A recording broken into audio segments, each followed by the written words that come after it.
ask me why I play adventure games. Don't you have anything better to do? Don't you think it's a waste of time? Well, actually, no, I don't. First of all, I do work a lot, and when I work hard. My work days are frequently up to 12, 14 hours long and involve multiple activities with a variety of changes, crises, and so on and so forth.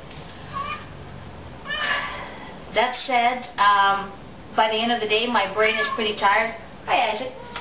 And I do want to do something for fun. I don't watch TV. I have reduced my following of the news to a minimum because it's all so depressing. And here's another participant. Hi, Maggie. And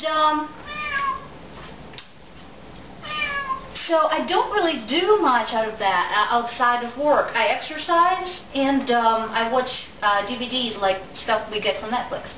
So adventure games, playing adventure games is really one of the few things that I allow myself as a form of relaxation. That said, I don't like dumb hobbies. I don't want things that are so, I don't know, below my normal brain activity level that I get bored.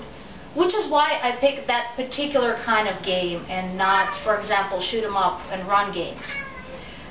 Some of the games offer more of a literal escape than others, and the group of games I want to talk about today are in that category. They are travel games or exploration games. They're kind of a nod to old-fashioned travel and adventure novels like the Alan Quatermain stories, or just about anything written by Jules Verne, or Professor Challenger series by Arthur Conan Doyle.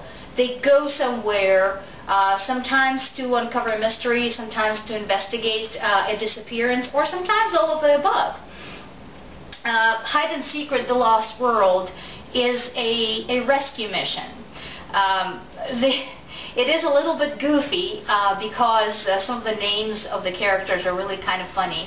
That said, it is still a good game, decent graphics, really good interactive map, so when you want to go from one place to the next, you don't have to actually walk, you can click on a place on the map. The one thing that the map does not offer is the indication of whether or not you have actually something to do in a specific location. So you kind of have to figure that out. One of the most fun things there is the attention to detail. When you are rescuing somebody, there's a specific series of tasks that you have to perform, otherwise it's just not going to work. Other than that, you know, it has all the elements of adventure. It has a local tribe that you have to collaborate with to complete your mission. It has these ancient creatures like dinosaurs and pterodactyls and all of that fun stuff that you also get to encounter. It has a maniacal villain that you have to beat. So, I mean, lots of great stuff and just really, really good fun, and you get to do some good puzzle solving and some thinking in the process. Unsolved Mystery Club right now has 2 games out. It looks like going to be a pretty good series of games. The first one, Amelia Earhart, was so-so. It was a little bit more on the just the hidden object scene game rather than the adventure, although it did have some interesting things in it. But Unsolved Mystery Club Ancient Astronauts game, it's very, very different. The fabulous part about it is that it's actually not one mission. It's 5 or 6 missions rolled into one, and you get to go to a different place and a completely different environment and solve a completely different set of puzzles each time for each of the scenarios. The fun part about it, again, I'm huge on science fiction, and this particular game talks about various theories of the intervention of the more sophisticated civilizations in our history. So great stuff there. Really wants you to pay attention to things. It's one of those click on everything as much as you can, because some of the critical objects are hidden in a way that is not obvious. So definitely move your mouse, hover, walk over to things, click on walls, nudge on bricks. Combine objects in unexpected ways. There are some action sequences that are not straightforward. There's some objects that you end up using in a way that you wouldn't have thought of normally. Let's see. The Treasures of Mystery Island, the Ghost Ship. Similar kind of in the mood to the Unsolved Mystery Club, Ancient Astronauts, in that there's not just one mission, it's a multitude of them. And a lot of mysticism there, kind of a lot of ghost story vibe, and a lot of different locations. The map of the world for the game is huge. And there are pieces within the map, there are places within the map that you can go, and it can definitely present a challenge because unlike the prior games, it does not have an interactive map. You have to figure out where you need to be, what you need to do, put the pieces together. There are some things that are just goofy, like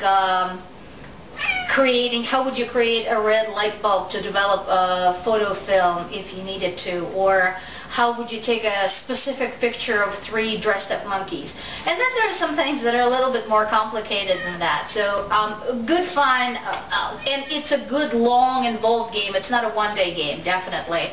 It's more of a long weekend game. It's definitely going to keep you occupied for a bit.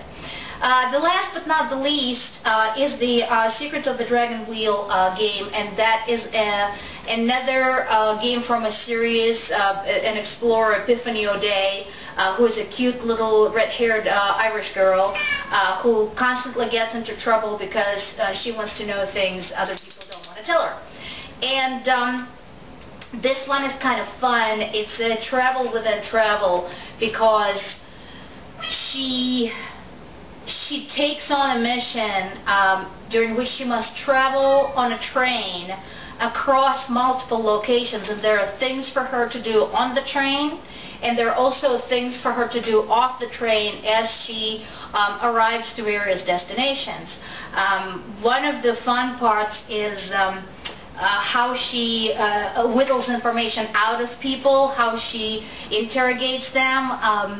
It's kind of a little game within a game, where you have to reach an answer within a certain amount of questions, and it is not nearly as straightforward as you would like for it to be, and it gets more complicated the more you go. The number of movements it takes you to get the right answer is greater and greater. So by the end of the game, I think you get up to something like up to 16 or 18 movements to get to the correct answer. So lots of fun, good humorous dialogue there. The graphics are not the best I've seen, but really nice, and some really lovely, beautiful interiors, and very colorful, engaging visuals. So definitely worth playing, and kind of a fun trip to go on if you had a chance to go. You can kind of feel yourself there. So check these out. The links are provided below as usual. And until the next adventure, this is Maria K, Miss Review Central. Bye.